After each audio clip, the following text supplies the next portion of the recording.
Coming up on this episode, Sarina Bowen joins us to talk about her brand new book, Roommate.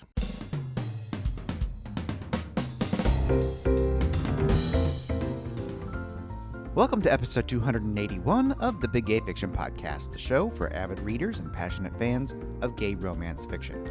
I'm Will Knaus, and with me, as always, is my co-host and husband, Mr. Jeff Adams. Hello, everybody. Welcome back, Rainbow Romance readers. We are so glad you could join us for another episode of the show. Before we jump into this week's author interview, a quick reminder that Big Gay Fiction Live is coming up on Thursday, January 14th, just a few days away.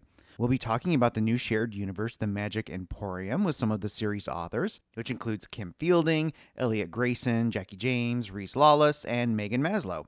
You're definitely going to want to check it out. We'll be on Facebook Live on Thursday, January 14th at 7 p.m. Eastern, 4 p.m. Pacific, and 12 a.m. UK. We don't usually give UK times because it's so ridiculously early in the morning over there. But in this case, Reese will be awake and talking to us about the Magic Emporium. And of course, he's based in the UK. Maybe wake up and cheer him on as he is on the show talking to us in the middle of the night. So looking forward to hosting those authors coming up on Thursday. Now, recently, I got to speak with Sarina Bowen, and I think it's a well-known fact that I adore her hockey books. And in this case, I get to talk to her about her brand new book, Roommate, which is not a hockey book at all. It's actually an expansion of her True North series and is the jumping off point for a brand new romance series that is part of the True North universe called Vino and Veritas. So we're going to get all the details about this amazing book along with the new series right now. Sarina, welcome back to the podcast. It's wonderful to have you here as we kick off 2021. I'm so happy to be here. It's great to talk to you again, always. And oh my gosh, you started my year with such a terrific book with Roommate. I can't even tell you. I mean, so good. Tell everyone in your words what they're going to get in this incredible book. Well, okay, so Roommate is a character from a long-running series of mine called True North. It takes place in Vermont. All the other books are male-female couples, although I can't say that they're all straight because there are a lot of bisexuals in my work. But this character, Kieran Shipley, is a cousin of the Shipley family that everybody has loved since 2016. And Kieran's always been a little bit of a tough nut to crack. You know, he just doesn't give it all away. But I never say why. And I knew that Kieran was a gay man, but there's a couple hints here and there. But it took me a long time to get the story for Kieran exactly right because I knew that he was holding a lot back. I just didn't know exactly what. And this isn't a book where the character's sexuality is the big secret. It really isn't. He has a lot of secrets, and I wanted to do right by his secrets and his family trauma so that I could deliver a book that was worth this character. And that's why it took me years because, you know, if in the numbering of True North, this would be, if I numbered it into the series, this would be like book 4.5. And I'm about to write book 8. So I waited for him until I could give him the story he deserved. That was a really rich, you know, character-driven book of why we don't know Kieran Shipley as well as everyone thinks they do. And it was really delightful how you kept unfolding the layers of Kiernan as the book went through. And you did the same thing with Roderick, too, our other hero in the book, that they were not what we saw in the first pages, that it just kind of kept rolling out. Well, thank you. Whenever you are delivering a secret in fiction, it's difficult. Like the right impulse usually is to give it all up at the beginning because plots where the character just won't tell you what's wrong are frustrating, and you don't want to do that to your reader. So I had to build a plot where Kieran just isn't ready to say out loud this burden he's been carrying until later in the book. And then, you know, he loves Roderick, and he, you know, it starts out as an enemies to lovers almost because he's so afraid that this man knows some of his secrets and that he's like a dam. If if one secret bursts out, the rest is just going to come tumbling. And so he just holds very tightly to the position of not being able to tell you what's wrong. And then, but sort of love wears him down. And in the end, it's like fighting for that is what saves him. That's a great way to put it too, that he is in fact saved, but he saves Roderick too in a lot of ways. Yeah. These two truly make each other better as they go. Well, that's what you want when you're writing a romance and I have, it's funny, like I have an actual checklist of things that make a romance finished. You have to show how these characters uniquely need each other, and no one else will do. And that is the guts of it. Like that is the hard thing. And that's why it took me so long to get this book right, because I needed those puzzle pieces to really fit like that. And it turns out that Roderick is easier to save. He is escaping a bad relationship, and he is broke, which is the age old problem. So he's easier to save because he's ready to move on. Like he's ready to stop making all the same mistakes. And, for lack of gas money and a warm place to stay, like what's holding him back from fully being himself is really smaller than Kieran's problem. So it's fun to watch Kieran save Roderick, but Roderick needs less ultimately. True, very true. And this book also starts a new branch, let's say, from True North, because you're starting Vino and Veritas here, a whole new series. What can we expect in that? Well, in this year, I'm launching a world based on True North. And what that means is I've invited other authors to write in my world, because Vermont is such a rich and interesting place in the world, and I can't write all of the stories. So Vino and Veritas is an inclusive wine bar and bookstore in Burlington. It's completely fictional. And it came about, I was having a conversation about my world with an author, and I told her there aren't any gay bars in Vermont. And it was true until just a couple years ago. Like I had missed the fact that there is one now because it's 2 hours away from me. And she said, "Really? Why?" And it made me start to think about why. And it's partly, I mean, I would never say that an inclusive space was unnecessary, because of course that's just wrong. But Vermont is a pretty lovely place to be a lot of different people. And, it's just, Burlington is like to the left of Bernie Sanders already. so, so then it made me think, like, what kind of space should this be? And I talked about this with Annabeth Albert and with Garrett Lee, who are two writers of LGBTQ romance that I respect so much. And together we sort of shaped how this wine bar, bookstore, this place would be, and why. So the first book in the Vino and Veritas series is called Featherbed, and it's by Annabeth Albert, and it's delightful. When we were talking about what kind of a book it would be, she said it's like a little bit like a Hallmark movie, gay romance in this case. But with a little gritty undertone, because that's kind of the True North series. It's like the lovely things about Vermont, but also the grit. I mean, come on, book 2 is about a heroin addict. So it's not all like sun and roses in True North. So she wrote this lovely book called Featherbed, and the title refers to the fact that the main character is a chicken farmer. And we did this great cover with a strong guy, like it's a romance cover, strong guy, but he has a baby chick on his arm. It's so cute.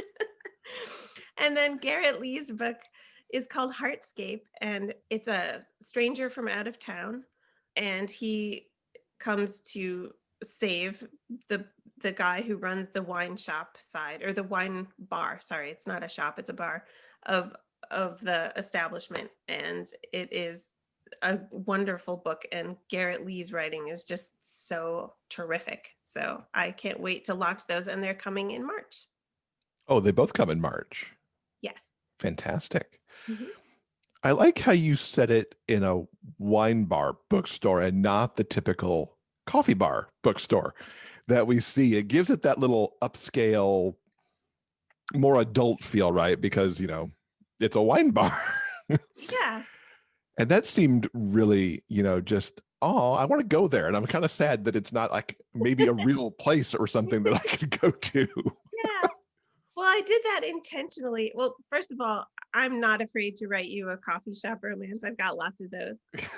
But the wine bar sort of elevated what I wanted this to be. Like, I wasn't going for like trashy pickup joint bar, except as we got into talking about what this space was, one author said, "Well, I don't want to call it a gay bar because that's not inclusive enough." And I said, "You're right. It's not." So this is, a different feather, this place. It's an inclusive bookstore, and the wine bar next door is a wonderful safe space, but the lens of each book will differ.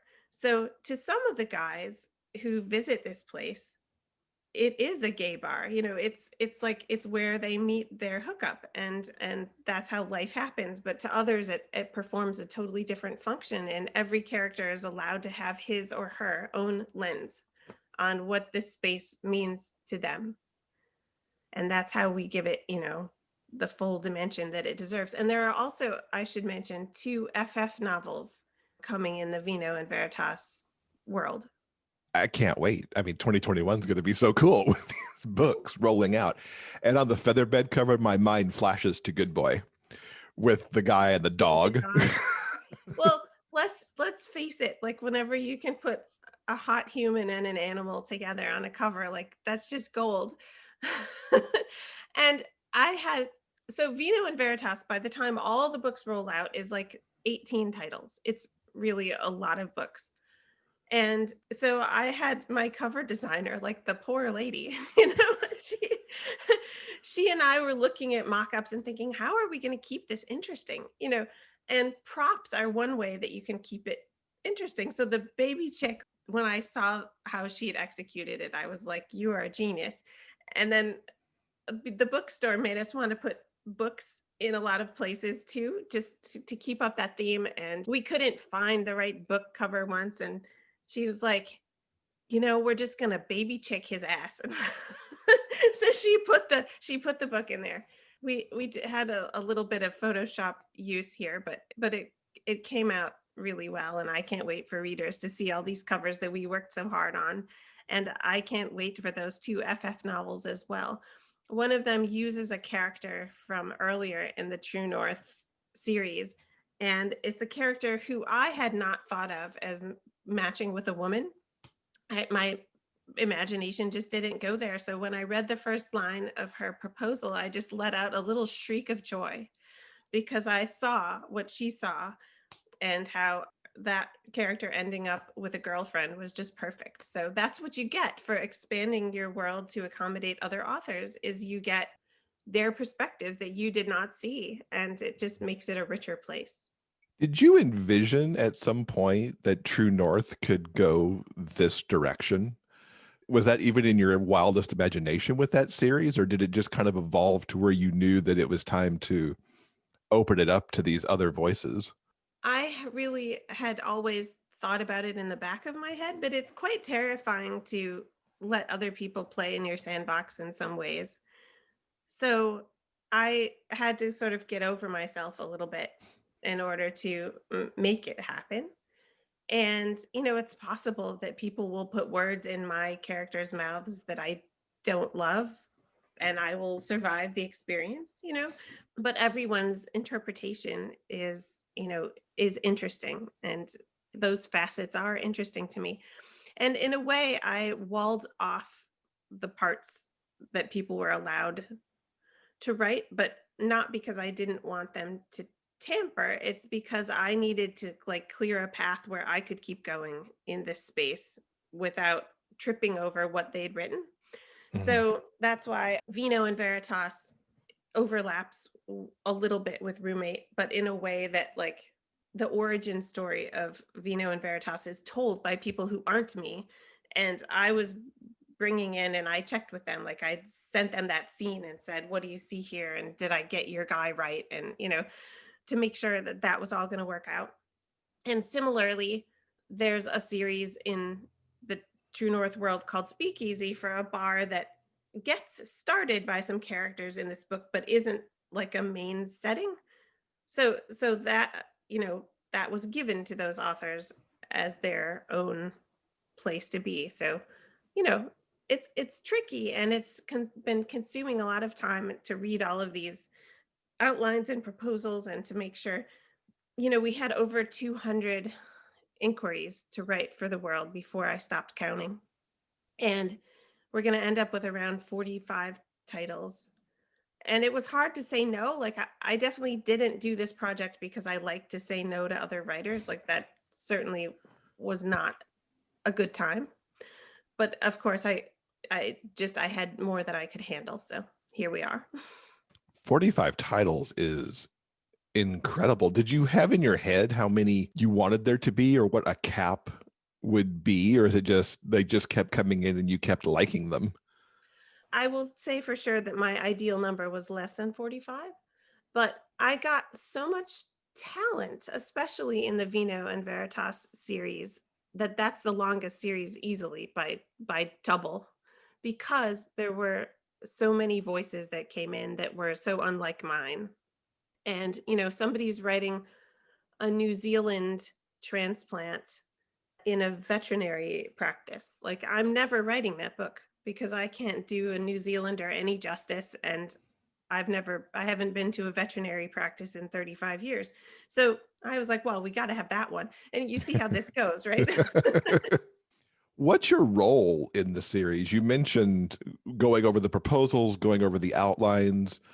Do you read every book before it goes out, or do you trust after that outline standpoint? Or Well, I hired a lovely editor named Jane Hartel, whose job it is to read and negotiate those outlines. It's a contractual point, the outline, so that Jane can look at it mostly and make sure that there aren't conflicts with something else that's happening in the series. So we went proposal, outline, and then I don't have time to read all the books. Like, I've been able to read the early ones, but then there are some deadline dates that, like, I'm going to get an avalanche of books, even though they won't all come out at the same time, and I will not be able to read them all. But of course, I know what they're all about. I know who the characters are. I know what's going to happen. And then we had to do some shuffling. Like, in one series, we took what we liked the best and we're like, oh, look at all the single dads. There was some trope pile up. And one of the series is for college hockey. And again, we got some great books coming in college hockey. But when you work with college age characters, you get a trope pile up there too. So we had to say no to some books just because we had, teammates' little sister already, So in order to construct a series that was unique, we had to let some things go.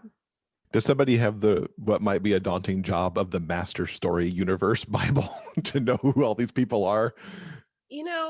That proved absolutely to be the hardest part. I definitely provided material about that, but it's actually quite difficult to figure out where to put that to make it accessible. And we do have in the group all the time, like, where was the map? Because it's hard. There's not one space. Like, I tried to do a lot of it on Facebook because people visit Facebook anyway. And then I tried, and some of it's in a Google folder, and it was surprisingly hard to figure out how to index that stuff. And I have a very complete Bible of the True North series itself, like what's in there, but it's so big that made it hard to find. So that was the biggest challenge for sure. Well, I did also take Annabeth Elbert's book and Garrett Lee's book and give them to the other people writing in the Vino and Veritas series immediately, and early, just to prevent some of the potential, disruptive things, so that other people would be able to read those books and then filter it down the line. And for example, in the coffee shop series, the authors have done a really good job of talking to one another. And we have like a floor plan. So the office doesn't switch floors or, from book to book. But I'm sure there will be errors. I mean, there just will be. And I'm kind of a perfectionist. So, that'll be a bad day when a reader writes in and says, hey, guess what? You guys got this wrong. But in order to do this, that's going to happen. Mm-hmm. What was your impetus to pull the trigger on this project? Because you mentioned it's kind of daunting to decide to open up the world and start working with so many other people. What made you say yes? COVID-19. It was just, trapped at home like everyone else. And I'm like, okay, now's the right moment. And I don't know, maybe, that's a little crazy, but that's kind of what happened. And it has complicated my life, but in a good way. So we'll see. It's good to be able to look back and say something good came out of the year and the situation we were all thrown into. So yeah, for authors in our position where we kind of work from home anyway, I feel like a lot of my colleagues and I have a certain amount of survivor's guilt, because in March, when everything started to shut down and there were these horrible unemployment numbers in the economy, and I thought, oh, this is it. Like, nobody is going to buy my books anymore and it's over, right? It ends here. But that is not what happened. And I had a very normal 2020 in terms of business. And I did want to do a certain amount of investing in people. So in 2020, I spent like half as much money on advertising, and I spent a lot more money on people. So I did things like I hired narrators to do audio that I wasn't going to otherwise make. And I hired people to make graphics, whereas I would have done it myself before. And I hired an editor for the True North series, who's the person, Jane, who does those things. I hired translators and projects that I didn't think I was going to do. And I just thought, like, this is the right moment to invest in people instead of Facebook. And, that was my idea. And I thought, well, okay, how much am I willing to lose? I'm willing to gamble, let's just say, a certain number of thousands of dollars on this idea that investing in people is the right thing to do right now. And I'm pretty sure it worked. Like, you could find a couple of spots where I didn't maybe recoup on this bonkers audio I did a duet style that, cost a lot to edit, but that's okay. Everything else worked, so it's fine. that's terrific. And it really is great that you were able to do that and invest in people and make their 2020 a little bit better, hopefully. Well, by a small degree, because of course every investment is small, but together they add up to, Mm-hmm. but it felt like the right time to try that. And I'm really glad that I did. Excellent. I want to circle back to Roommate. Okay. Because there's a couple things that really struck me in the book. And one of them is how you approached religion and faith, which we really don't see very much of, at least in the romances that I read. It's not really on page at all, even if it's part of the character's makeup. You've got Father Peters, who is a longtime member from your True North cast. Mm-hmm. He really steps in, and without giving anything away, he's really a good person for Roderick to end up interacting with. Where did he come from? Because I want more people in the world like him. Yeah. Okay, so Father Peters is a Catholic priest, and I wrote him for the first time in 2016 in a book called Steadfast. And he happens to give good counsel to somebody who's battling his addiction. And I did this specifically because, as a person, my own history has a great deal of discomfort with organized religion, like all kinds of organized religion. And I, fight that basically. And I think it's pretty evident in my other books that organized religion has not been kind to me over time. So I sort of forced myself to write this lovely Catholic priest into the series. He's very much a fan of pastry. and has been since the early part of the series. So it naturally made sense to me that he would also like Roderick's baking. Roderick is a bread baker mostly, but he does a lot of baking. He walked back into this book in a bigger role than he has had lately, and it ended up being some of my favorite scenes in the whole book, where this Catholic priest counseling this out gay man on, on what to do, and the freshness, the unexpected relationship between those two just is one of the things that worked. Sometimes you just stumble into the right character in the right spot, and that's kind of what happened here. Yeah, it was so good. Now you said that he counsels him in a good way, so it's not going to be a spoiler to say, when he turned up at the door, I'm like, oh no, this is not going to be good.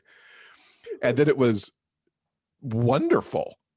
So yeah, I'm so glad he's there, and if he could show up in more Vino and Veritas, that would be awesome. We'll see how that plays out with other authors coming in later. Right. Well, yeah. And the truth is, I don't have in my life enough experience to know whether there are Father Peters out there in the Catholic Church, especially. I really don't know. I would like to think there are.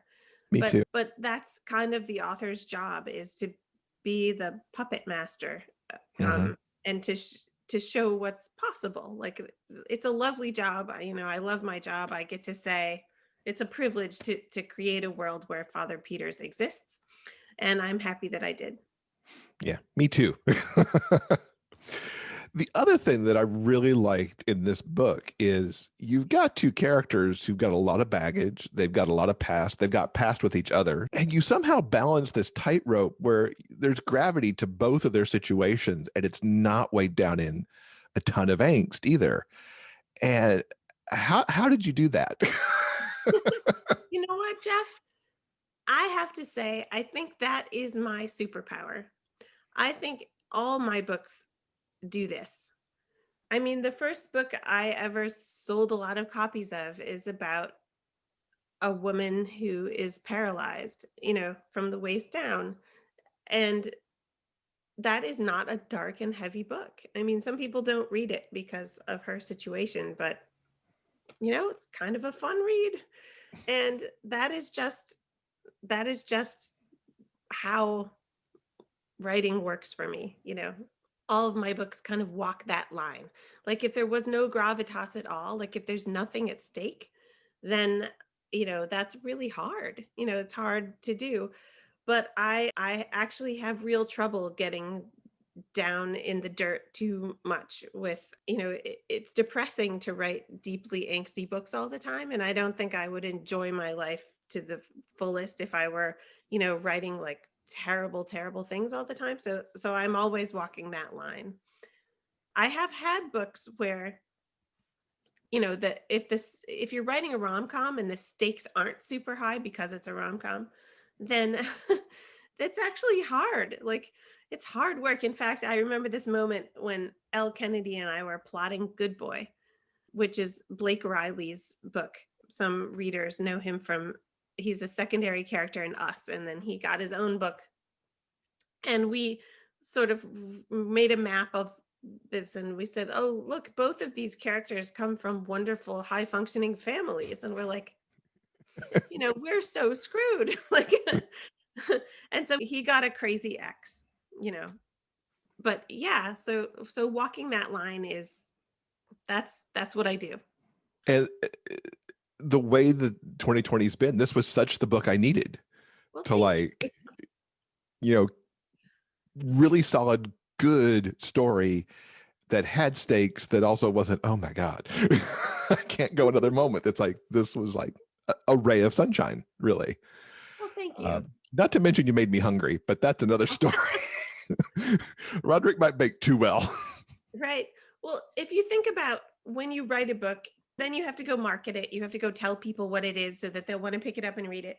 And if you write books where there's a lot of baggage, but it's also a little bit light and funny, that's a real choice you have to make when it comes time to write that book description. Like, am I going the angsty route here or not?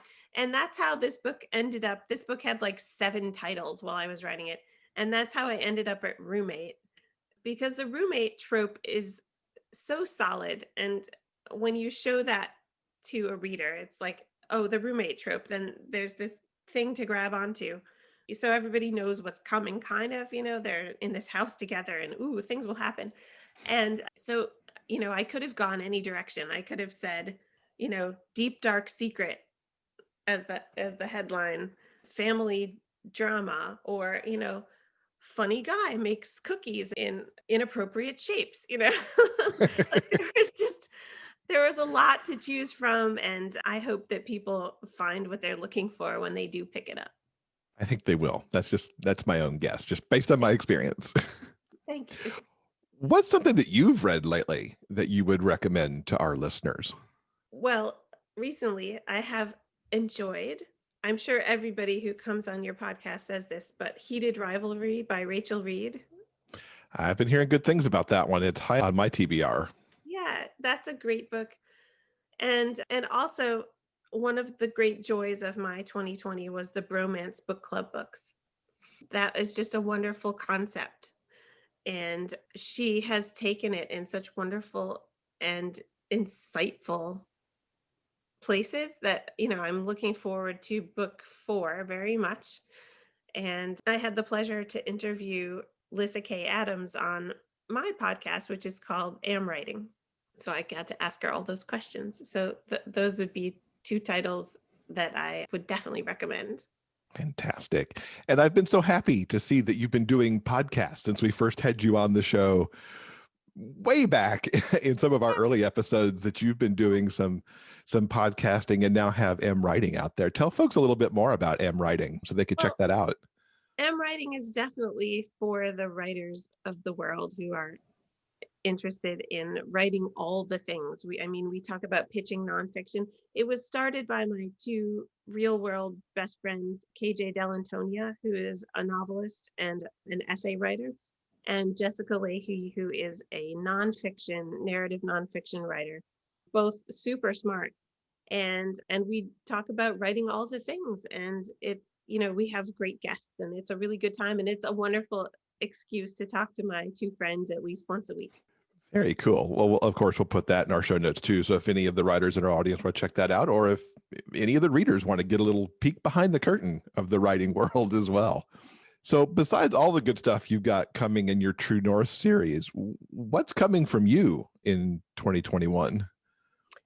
Well, Roommate is my January title. And in April, I have a hockey romance coming called The Bombshells. I guess I really like one-word titles.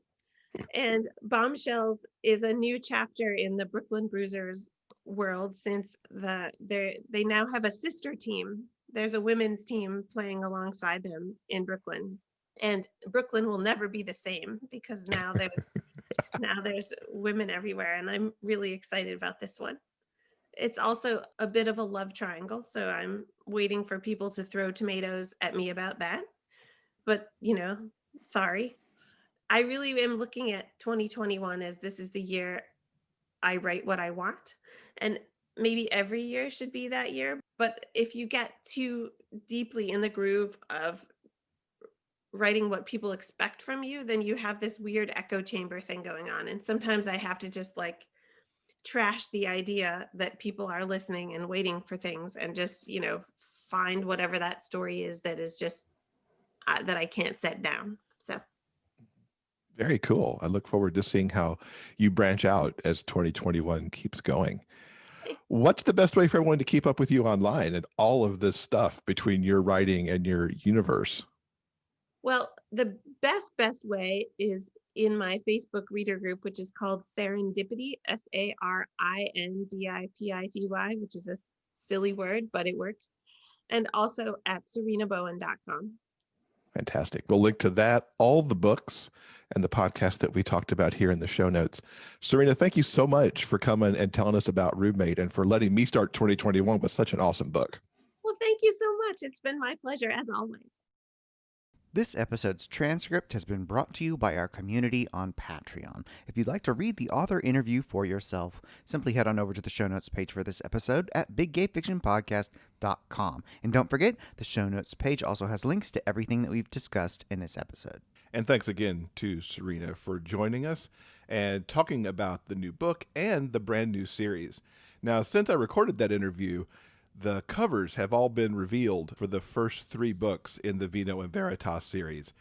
Her description of that featherbed cover was super cute, with the idea of the big burly guy with the baby chick on his arm. Now that I've seen it, I can say it is one of the most adorable things ever, and I can't wait to get into this series as it starts to release. All those books are now up for pre-order, and of course those will be linked to in the show notes. All right, I think that'll do it for this episode. Coming up this Thursday in episode 282, we've got lots of reviews about what Jeff and I have been reading recently. And in case you needed another reminder, I will be talking about how much I adored Roommate coming up on Thursday. Thank you so much for listening. Until next time, stay strong, be safe, and above all else, keep turning those pages and keep reading. Big Gay Fiction Podcast is part of the Frolic Podcast Network. You can find more shows you'll love at frolic.media/podcasts. Our original theme music is composed by Daryl Banner.